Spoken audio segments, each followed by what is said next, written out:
Hey, welcome. My name's Leslie Plazz, uh, also known by my alter ego of Zazoo Plazz, the author of The Audacious Adventures of Zazoo Plazz, Part-Time Superhero, Full-Time Mom. And today is April 24th, 2020. It is the day 24 of the Zazoo Plazz April Video Challenge. And just sitting here today before I go have my pizza, and I started thinking, it was raining. I started, thinking about getting really deep philosophically. Like that song Edie Brickell by Edie Brickell and the New Bohemians, What I Am. You know how she says, drag me in the shallow water before I get too deep. Well, I could get very deep sometimes when I start thinking. So I'll try to keep it short and fairly light today. But I must advise you that if you're the sort of person who enjoys, reading and learning knowledge about lots of different things, that's what Zazoo specializes in. My whole life I've been collecting knowledge, a little bit here, a little bit there, chewing on it, spitting it back out in the form of various essays and journals stacked to the ceiling. That's what I enjoy most, is philosophizing and wondering and, well, you'll know. And one of those subjects I think I most enjoy thinking about and talking about is,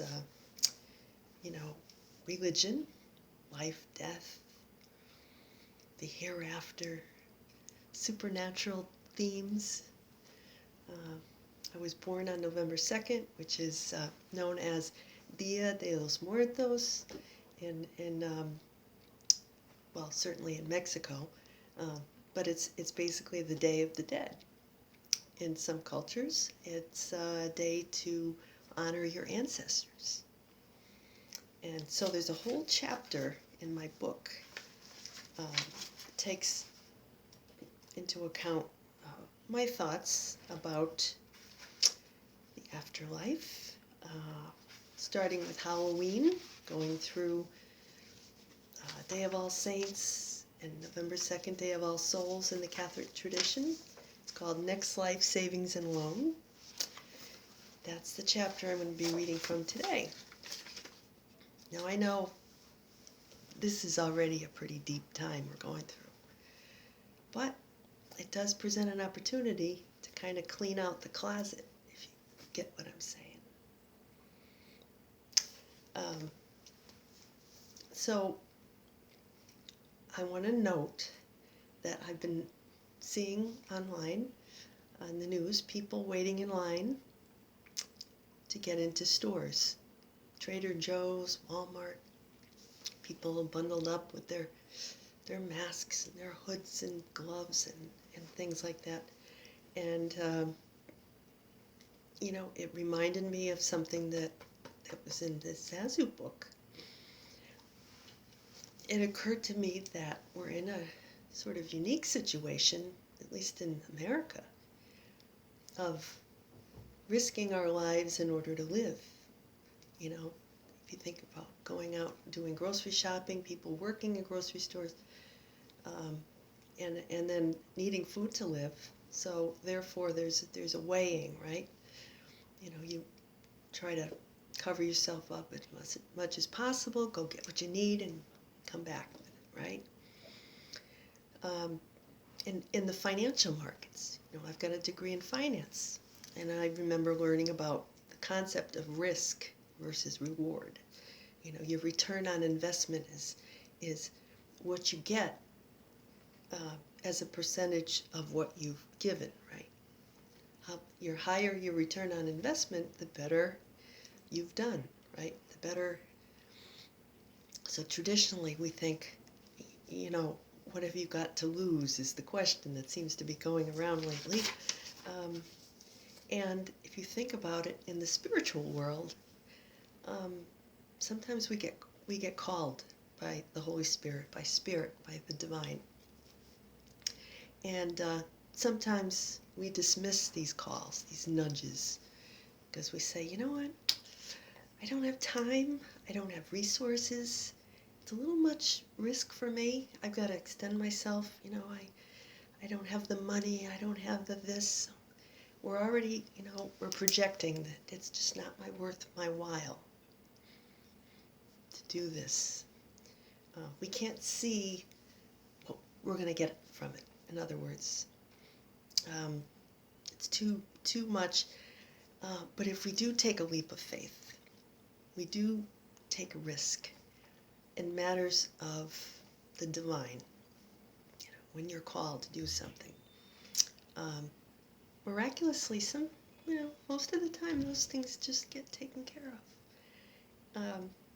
It's like, your boss is sending you on a trip, right?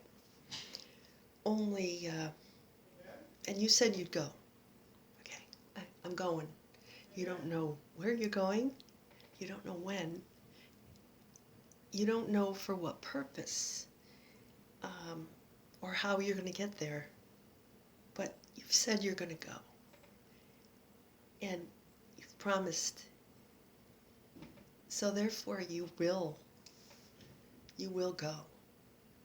It's just a mystery how, when, where, all those things. But when you let go of all that, needing to control all that, you find that you end up going on a pretty amazing trip. So maybe this is one of those times. The risk you take is worth the reward of doing God's will for us and His plan for our souls, because it draws us closer to the divine, to our destiny, to God, Source, whoever you believe in. So sometimes I have to sit myself down and give myself a little talk about that, because I start saying, why am I doing this? Are you even listening? Is anybody listening out there? Okay, I'm going to read from Zazoo, because I'm getting kind of deep here. So, so I'm saying, as a Scorpio, that I see things in black and white many times, and I struggle with that gray area. So I say, on purgatory, I imagine that sitting in heaven's waiting room may be like standing in a long line for the soul ladies' room at a rock concert, regretting that large soda I just drank. Ow. This kind of uncertainty leads to merciless navel gazing. You might be uncomfortable, but at least you'd have plenty of company. So, I was just thinking that when I saw the lines, I said, oh, that's like my Zazoo comparison to standing in the line at the you've got lots of company, right? Just like now. Lots of time to think about that big soda you drank. And that might not have been the best choice. Or, as I talk about in the book, sending out a resume, online for some job that 50,000 other people are applying for. Yeah, well, I get, what are the chances? Versus that job that 50,000 other people can do versus that job that only you can do. The chances of that getting filled are 100% if you're willing to take the risk. Mull it over. I'm going to go have some pizza. Maybe it'll stop raining one of these days, huh? Have a good rest of your day. Wishing you light, love, and laughter. See you tomorrow.